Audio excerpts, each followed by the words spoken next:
하나님의 말씀 로마서 7장 1절부터 25절까지인데 우리가 23절과 24절만 읽도록 하겠습니다. 시작.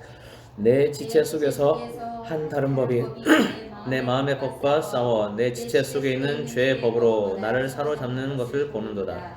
오라 나는 곤고한 사람이로다. 이 사망의 몸에서 누가 나를 건져내랴. 아멘.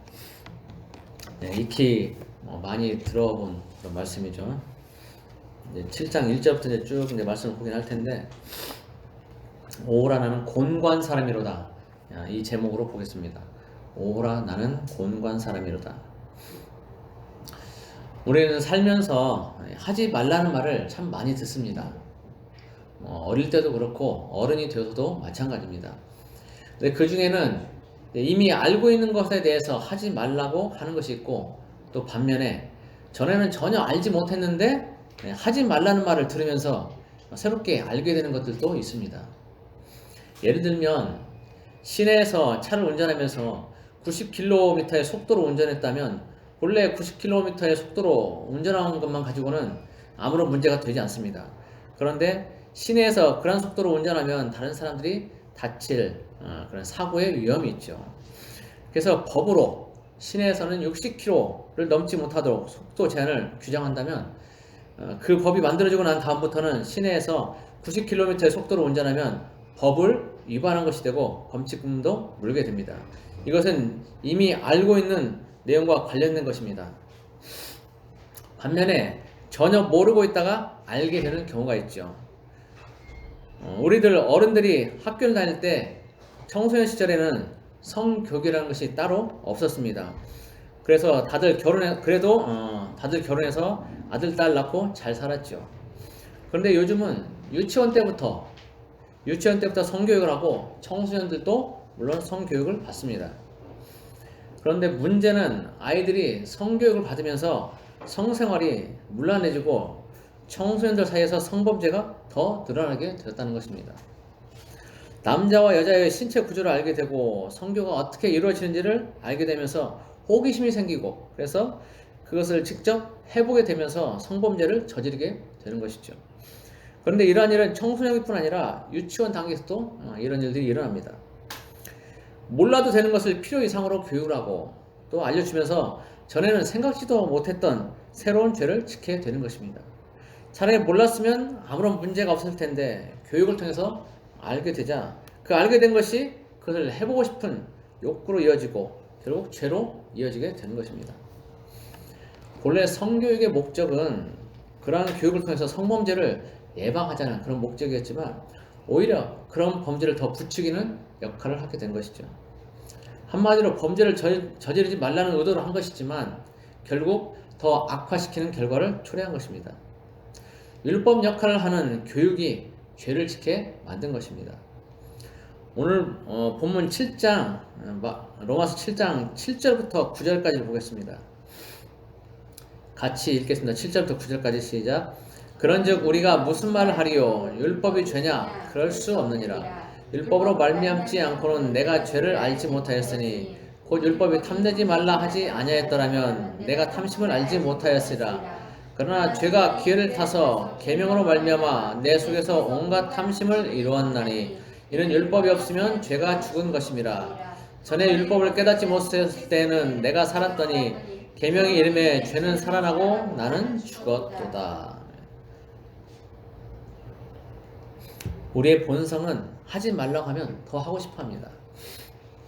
어린아이들에게 전혀 관심 없고 알지 못했던 무언가를 하지 말라는 말을 하면 전에는 정말 관심도 없었고 알지 못했던 것이지만 새로운 관심을 가지고 그것을 하게 됩니다. 탁자 위에 상자를 두고 아이들에게 그것을 열어보면 안 된다고 말하면 아이들은 오히려 그것을 더 열어보고 싶어하고 결국은 열어보고 맙니다. 에덴 동산에서 일도 그렇습니다. 하나님이 아담에게 선악을 알게 하는 나무의 열매를 따먹지 말라고 말씀하시기 전에는 아담은 선악과에 관심도 없었습니다. 그런데 그 말씀이 선포되자 사단은 그것을 기회로 삼아서 아담과 하와에게 선악과에 관심을 가지게 하고 죄를 짓게 만들었습니다. 하지 말라고 하니까 더한 것이죠. 결국 율법으로 말미암아 죄는 살아나고 나는 죽는 결과를 가져오게 된 것입니다. 율법이 있게 되므로 죄가 무엇인지를 알게 되자 죄의식이 생겨나고 나는 그 죄 아래에서 죽을 수밖에 없는 존재가 된 것입니다. 그리고 내 힘으로 율법을 지킬 수 없다는 것을 알게 되는 것이죠. 사도 바울은 율법에 흠이 없는 사람이었습니다. 율법을 잘 알고 지키는 사람이었습니다. 사도 바울은 나름 자신을 괜찮은 사람이라고 생각을 했었습니다. 그는 자신이 하나님의 율법을 잘 지키고 하나님을 사랑한다라고 생각을 했었습니다. 그래서 유대교에 반하는 기독교인들을 잡아서 처형하는 일이 하나님을 위한 일이라고 굳게 믿고 그렇게 행했습니다. 쉽게 말하면 바울은 율법의 메인 사람이었던 것입니다. 그래서 그는 스데반을 잡아 죽일 때도 전혀 죄책감을 느끼지 못했습니다. 오히려 잘하는 것이라고 칭찬받는 일이라고 생각을 했었습니다. 그런데 율법의 본질인 하나님의 말씀이 예수 그리스도가 그에게 임하자 자기 자신을 적나라하게 보게 되고 자신의 죄를 보게 되었습니다. 여태까지 하나님을 위한 일이라고 한 것이 오히려 하나님을 대적하는 그런 일이었고 그것이 죄라는 것을 알게 되었습니다. 그러면서 자신이 죄인 중에 괴수라는 고백을 하게 되었죠. 진정한 율법과 맞닥뜨리게 되자 자신의 죄를 알게 된 것입니다. 그리고 자신이 죄로 인해 죽을 수밖에 없는 존재라는 것을 알게 된 것입니다.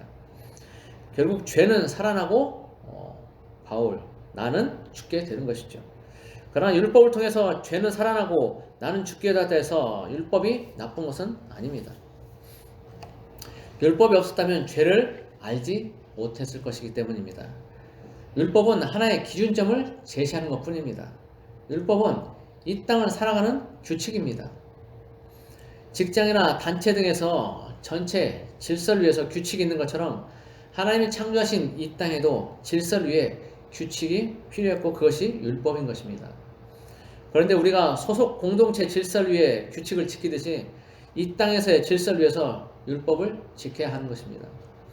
로마에 가면 로마 법을 따르는 말처럼 이 땅에 하나님의 법이 있으면 우리는 그것을 지켜야 하는 것입니다. 그것이 그 법에서 자유롭게 되는 방법입니다. 우리는 자유라고 하면 뭔가 내 마음대로 할 수 있는 것을 자유라고 생각을 합니다. 그러나 과연 내 마음대로 할 수 있다고 그것이 진정한 자유가 될까요? 법에서는 살인과 절도와 폭력 등 여러 가지를 금하고 있습니다. 또한 마약을 하는 것도 금하고 있습니다. 그 외에도 많은 것들에 대해서 하지 말라는 것들이 있죠. 다른 사람의 건강과 재산을 보호하기 위해서입니다. 그런데 법에서 금하고 있는 이런 것들을 자유라는 명목으로 하게 된다면 그 사람은 정작 자신에게 주어진 자유를 누리지 못하게 될 가능성이 큽니다. 그 법들을 어김으로 인해서 감옥에 가게 될 수도 있기 때문입니다. 어떤 법이 뭔가를 하지 못하게 제한하고 있다면 그것에 대항해서 반대를 하는 것이 그 법에 대한 자유는 아닌 것입니다. 어떤 법에 대해서 자유하려면 오히려 그 법을 지키는 것이 자유를 누리는 방법입니다. 다시 말하면 그 법을 지켜서 감옥에 안 가는 것이 진정한 자유인 것입니다. 그러나 그 법을 지키더라도 억지로 지키려고 하면 내면에 진정한 자유가 없습니다. 진정으로 그 법에 대해서 자유를 누리려면 스스로 즐거운 마음으로 그 법을 지켜야 합니다. 그러면 그 법이 나를 주장하지 못합니다. 직장에서 상사가 어떤 일을 하도록 지시를 할 경우 그 일을 하기 싫은데 억지로 하는 경우에는 그 사람에게는 자유가 없습니다. 그러나 자원하는 마음으로 그 일을 즐겁게 한다면 그 사람에게는 자유함이 있게 됩니다. 직장에서 일을 하는데 시간이 빨리 가기를 바라면서 시계만 쳐다보고 있다면 그 사람에게는 자유함이 없습니다. 그러나 종업원이 사장의 마음으로 일에 열심을 내고 성심으로 일한다면 그 종업원에게는 자유함이 있게 됩니다. 법은 주어진 테두리 안에서 그 법을 지켜나갈 때 그 법으로부터 자유하게 됩니다. 그런데 세상적인 법뿐만 아니라 하나님의 법도 마찬가지입니다. 하나님이 이 땅을 다스리면서 우리에게 주신 법들이 있습니다. 그 법들을 지켜나갈 때 우리의 삶이 보다 안전하기 때문에 우리에게 주신 것들입니다. 그 법들은 흔히 말하는 십계명으로 요약이 됩니다. 1계명부터 4계명까지는 하나님과의 관계를 말하고 있고 5계명부터 10계명까지는 이웃과의 관계를 말하고 있습니다. 한마디로 하면 하나님 사랑과 이웃 사랑인 것입니다. 사랑이 모든 율법의 완성이기 때문에 사랑을 하게 되면 율법을 지키려고 하지 않아도 저절로 지키게 되는 것이죠. 어떤 집사님에게 중학생의 아들이 있었습니다. 대부분의 아들들이 그런 것처럼 그 아들도 평소에 공부하는 걸 좀 싫어하고 부모님 말씀도 잘 안 듣고 잘 씻지도 않았습니다. 그런데 어느 날 여자친구가 생겼습니다. 그러니까 씻으라고 말 안 해도 잘 씻고 공부하지 말라고 그래도 공부도 열심히 하고 알아서 한답니다. 그리고 또 어떤 홀로 된 할아버지가 있습니다. 이 할아버지는 금연을 하려고 50년 동안 노력을 했었어요. 근데 50년이 되도록 담배를 끊지 못했습니다. 그러던 어느 날 어떤 이쁘장한 한 할머니를 만나게 됐습니다. 그래서 할아버지는 그 할머니가 마음에 들어서 이제 같이 살자고 얘기를 했습니다. 할머니도 그 할아버지가 싫지 않았어요. 그래서 그러자라고. 근데 문제가 있었어요. 이 할머니가 할아버지 옆에만 가면 담배 냄새가 너무 심하게 나는 거예요. 그래서 그 할아버지한테 얘기를 했어요. 당신과 함께 살고는 싶은데 담배 냄새가 너무 심하게 나서 그것 때문에 안 되겠다. 그렇게 얘기를 했어요. 그러니까 그 말을 들은 할아버지가 다음날 바로 담배를 끊었습니다. 50년 넘도록 끊지 못했던 그 담배를 사랑 때문에, 할머니 때문에 담배를 끊은 것입니다. 사랑의 힘이죠.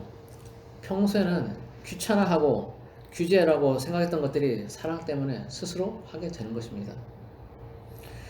그러나 우리네 사람들은 하나님에 대해서 이런 사랑을 가지고 살기가 쉽지 않습니다. 하나님이 보이지 않는 존재이기 때문에 그렇습니다.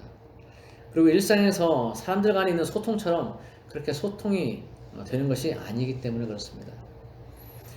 구약시대에 보면 엘리야를 비롯한 몇몇 사람들이 제사를 드렸을 때 하나님이 불을 내려서 제물을 받으시는 그런 것들을 볼 수 있습니다. 그런데 지금은 그런 것들을 볼 수가 없죠.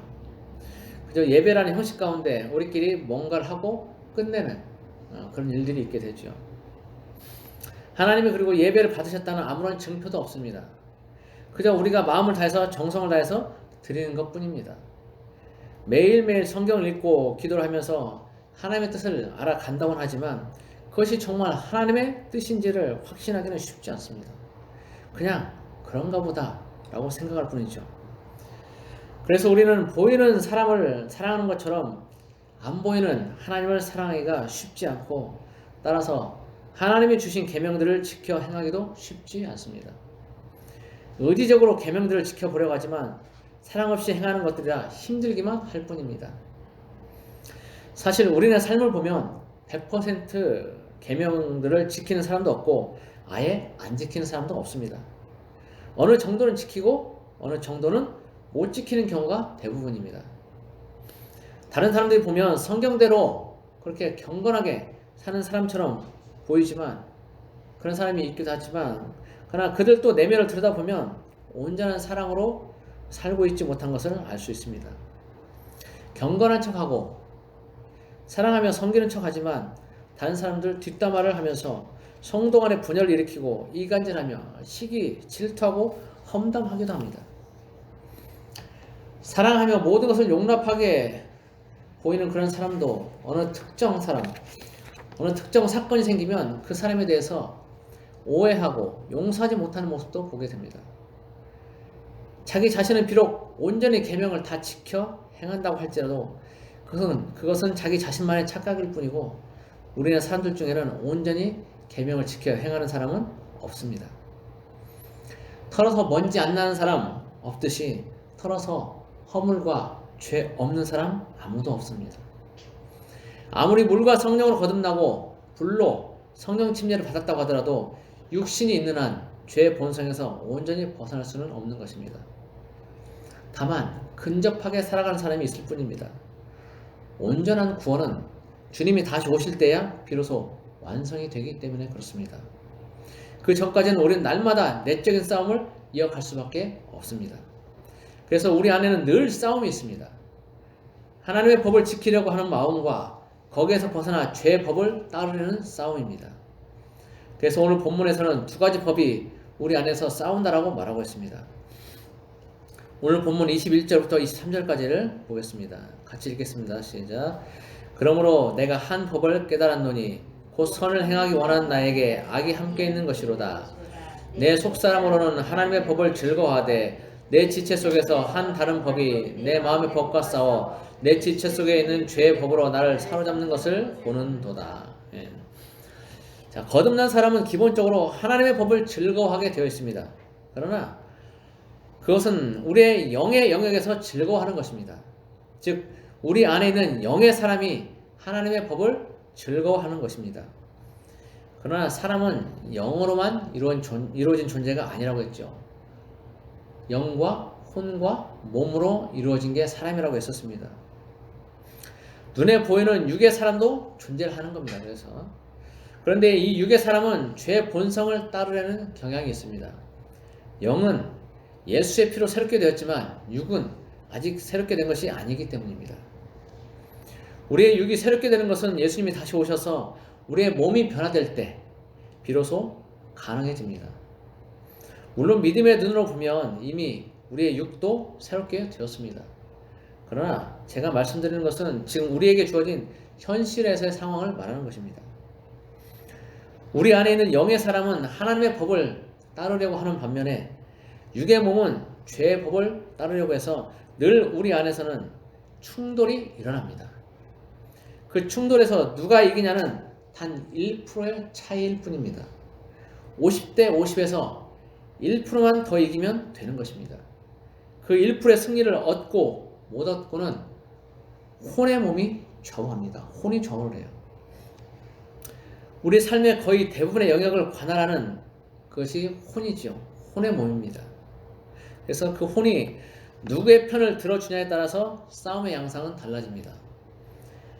영의 몸의 편을 들어주면 하나님의 법을 즐거워하는 쪽으로 기울을 것이고 육의 몸의 편을 들어주면 죄의 법을 즐기는 쪽으로 기울어질 것입니다.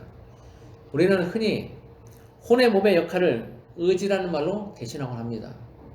즉 내 의지로 하나님의 법을 즐거워할 것인지 죄의 법을 즐거워할 것인지가 결정되는 것입니다. 대부분은 성령으로 충만한 삶을 살다 보면 혼의 몸도 자연스레 영의 몸을 따라가게 되어 있습니다. 그러나 어느 한순간 그 삶의 틈이 생기면 혼의 몸은 갈등하게 되고 육의 몸의 의견을 따르기도 합니다. 마치 하나님의 법을 즐거워한 다윗이 잠시 죄의 법을 따른 경우처럼 말입니다. 그것에 대해서 오늘 본문 15절에는 이렇게 표현하고 있습니다. 내가 행하는 것을 내가 알지 못하노니 곧 내가 원하는 것은 행하지 아니하고 도리어 미워하는 것을 행함이라. 내가 원하는 것에서의 내가는 우리의 본질인 영의 몸을 말합니다. 즉 영의 몸이 즐거워하는 하나님의 법을 따르는 것을 행하지 않고 하나님이 미워하고 영의 몸이 미워하는 죄를 행하는 것입니다. 그리고 17절에서는 그것을 행하는 것이 내 속에 거하는 죄라고 말하고 있습니다. 즉 변화되지 않은 육의 몸이 죄를 행하도록 부추기는 것입니다. 본문 25절을 보겠습니다. 우리 주 예수 그리스도로 말미암아 하나님께 감사하리로다. 그런즉 내 자신이 마음으로는 하나님의 법을 육신으로는 죄의 법을 섬기노라. 사도 바울도 이런 싸움에서 예외는 아니었던 것입니다. 늘 성령으로 충만한 것 같지만 내면에서는 이런 싸움이 계속되고 있었던 것이죠. 그래서 오늘 본문 24절에서 이렇게 탄식하며 말하고 있습니다. 같이 읽겠습니다. 24절 시작. 오호라 나는 곤고한 사람이로다. 이 사망의 몸에서 누가 나를 건져내랴. 이 탄식이 정말 마음에 깊이 와닿지 않습니까? 매일매일 성령 충만해서 1.1획도 하나님 앞에 부끄러운 것이 없고 모든 싸움을 승리하는 사람이 아니라면 사도 바울의 이 고백이 오늘날 우리의 고백일 수밖에 없다라고 생각이 됩니다. 이 사망의 몸에서 누가 나를 건져내랴. 이 말씀은 아무도 건져낼 수 없음을 말하고 있습니다. 아무도. 이 내면의 싸움이 죽을 때까지 또는 주님 오실 때까지 계속 이어질 수밖에 없음을 말하고 있습니다. 그래서 오호라 나는 곤고한 사람이로다 라고 탄식하는 것입니다. 자신이 원하지 않는 끝없는 싸움을 계속 이어가야 하는 피로감, 절망감에서 나오는 탄식입니다. 이 싸움에서 이기는 방법은 오직 하나뿐입니다. 혼의 몸, 즉 우리의 의지를 하나님께 드리는 것입니다. 매일 매 순간 하나님과 교통하며 성령 충만한 삶을 살아내서 죄가 들어오지 못하도록 함으로써 혼의 몸이 자연스럽게 영의 몸을 따르도록 하는 것이 최선의 방법이라고 봅니다. 부디 의지를 들여서 매일 말씀을 묵상하고 기도함으로 성령 충만한 삶을 살아서 하나님의 법을 즐거워하는 그리고 속사람이 승리하는 삶을 사는 우리 모두가 되기를 예수 그리스도의 이름으로 축복합니다. 기도하겠습니다. 고마우신 하나님 아버지, 우리는 매일의 삶 가운데서 우리 안에서 두 가지 법이 싸우고 있는 것을 느낍니다. 하나님의 법과 죄의 법이 날마다 우리 안에서 싸우며 우리가 원하는 것들을 얻지 못하게 합니다. 우리는 정말 하나님의 법대로 살아가고 싶지만, 그렇게 갈망하지만 죄의 법이 자꾸만 부추겨서 우리로 하여금 온전히 하나님의 법을 따르지 못하도록, 하나님의 길로 가지 못하도록 그렇게 만듭니다. 하나님, 이제 우리가 결단하기 원합니다. 내 안에서 갈등하는 이것들을 이제 마무리하기 원합니다. 우리의 의지, 혼을 하나님께 온전히 드려서 결단함으로 하나님께 나아가기 원합니다. 하나님의 법을 즐거워하며 그 법대로 우리가 묵상하며 살아가길 원합니다. 하나님, 매일 삶 가운데서 성령으로 충만한 삶을 살아내도록 도와주십시오. 그래서 자연스럽게 우리의 의지가, 우리의 혼이 영을 따라갈 수 있도록 그렇게 하도록 도와주십시오. 우리는 연약합니다. 그러나 주님은 하실 수 있습니다. 우리를 도와주시길 원합니다. 매일 매 순간 주님과 동행하는 우리가 되도록 도와주십시오. 오늘도 감사하며 예수 그리스도 이름으로 기도드립니다. 아멘.